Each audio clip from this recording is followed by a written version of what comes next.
sa Diyos. Nakapagsimba ako ngayon. Purihin siya. Ayan. Thank you, Lord. Nakapagsimba ako ngayon. Thursday, Mass.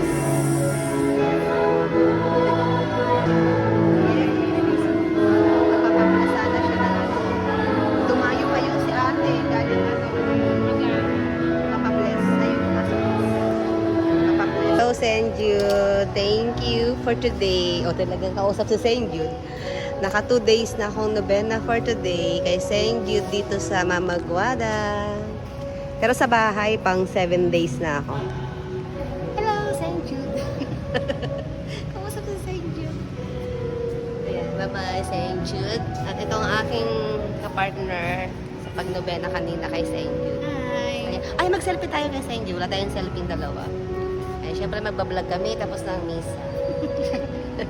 Magpipictorial lang kami. Nakakatuwa. Na-late ako sa rosary. Ay, sabi ko sa'yo. Mag-rosary ulit ako sa bahay. Kasi di ko na umpisahan eh. Diba? Selfie lang kami kay St. Jude.